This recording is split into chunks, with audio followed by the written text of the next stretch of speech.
ప్రైజ్లాడండి. బాగున్నారా అందరూ? ఇది మన దేవుని అర్థం చూసుకుందామా రండి. చిన్న విషయం పాడుకుందామండి.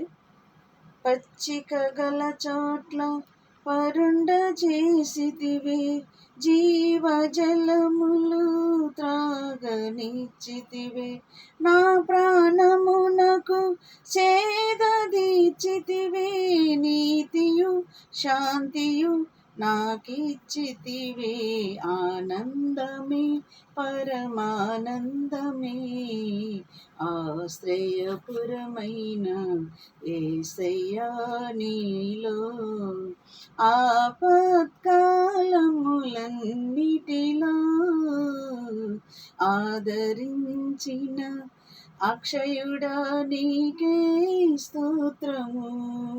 ఇది నా దేవుని అర్థం చూసుకుందామండి.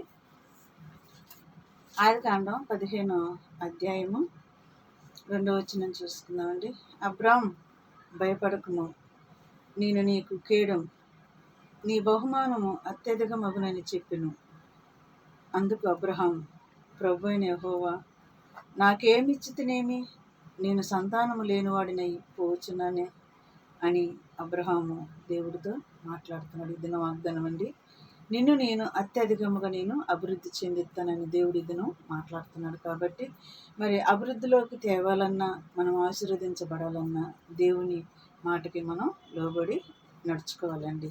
అబ్రహాం అలాగే దేవుడి మాటకు లోబడి, దేవుడు చెప్పినట్టుగా చేసి, దేవుడు ఎక్కడికి వెళ్ళమన్నాడో అక్కడికి వెళ్ళి మరి దేవుని మాటల ప్రకారం నడుచుకున్నాడు. అప్పుడు మహా ఆశీర్వాదముతో అబ్రహాం భక్తుడు ఆశీర్వదించబడ్డాడు.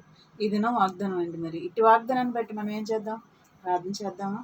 కళ్ళు మూసుకోండి. స్తోత్రములు ప్రభువా యేసయ్య, ఇలాంటి మాటలు వింటున్న బిడ్డల్ని, చూస్తున్న బిడ్డల్ని అందరిని కూడా దీవించి ఆశీర్వదించమని నజరేయుడైన యేసుక్రీస్తు నామములో అడిగి వేడుకుంటున్నాం తండ్రి. ఆమేన్. God bless you.